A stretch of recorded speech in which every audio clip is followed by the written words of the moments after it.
নিয়ে এসেছি কাঁচা কুমড়ো ভেঙে নিয়ে এসেছি, কচি কচি পালং শাক নিয়ে এসেছি। অসময়ের জিনিস খেতে ভালো লাগবে। ওলকপিগুলো কি বড় বড় হয়েছে, ওলকপি নিয়ে এসেছি।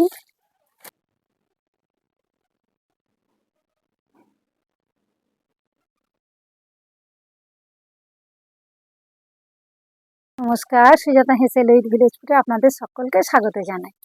বাগান থেকে চলে এসেছি, এই যে উচকা করে নিয়ে বাগান থেকে সব রকম সবজি তুলে নিয়ে এসেছি। আজকে সব রকম সবজি দিয়ে আর পুকুরের চুনো মাছ দিয়ে দারুণ একটি রেসিপি করে আপনাদের দেখাবো। আপনারা পুরো ভিডিওটা দেখতে থাকুন, আশা করছি অনেক ভালো লাগবে। বাগানে কাজের জন্য পেঁয়াজ কালিগুলো সব পেকে গেছে, বড় বড় মানুষ সমান হয়ে, তাই আমি অল্প গোটাগত পেঁয়াজ কালি পেঁয়াজ পাতা নিয়ে এসেছি বাগান থেকে। এই যে একটা কুমড়ো ভেঙে নিয়ে এসেছি, কাঁচা কুমড়ো ভেঙে নিয়ে এসেছি। আরও দেখাই কী কী নিয়ে এসেছি আপনাদের। বাগানে কাজের জন্য তো করা হয় না, আর এইসব আপনাদের দেখানো হয় না। এই টাটকা কচি কচি পালং শাক নিয়ে এসেছি। অসময়ের জিনিস খেতে ভালো লাগবে। ওলকপিগুলো কি বড় বড় হয়েছে, ওলকপি নিয়ে এসেছি।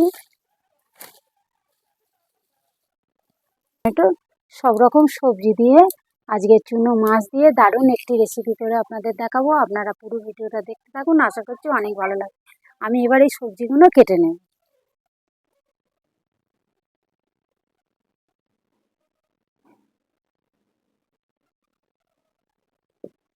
ধরিয়ে কড়া বসিয়ে দিয়েছি, কড়া গরম হয়ে গেছে, দিয়ে দেবো সর্ষের তেল, অল্প একটু লবণ দেব।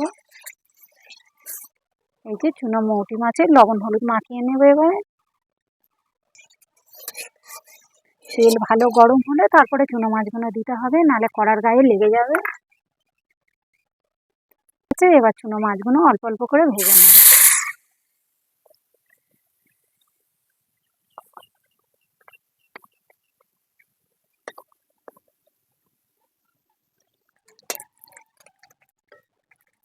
মাছগুলো ভেজে নিয়েছি, তুলে নেব।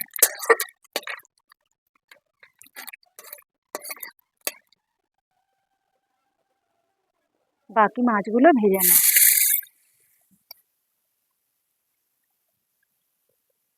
বাকি মাছগুলো সব ভাজা হয়ে গেছে, এবার তুলে নেব।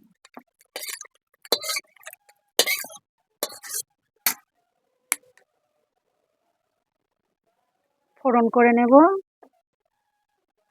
দিয়ে দেবো 5 ফোড়ন আর শুকনো লঙ্কা।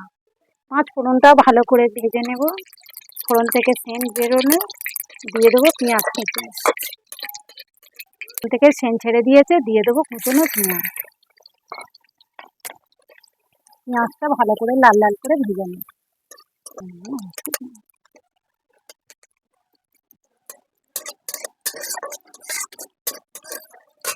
পেঁয়াজটা হালকা করে ভেজে নিয়েছি।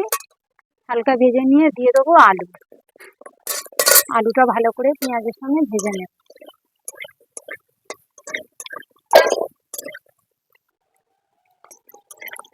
আলুগুলো ভালো করে ভেজে নিয়েছি, দিয়ে দেবো কেটে রাখা ওলকপি।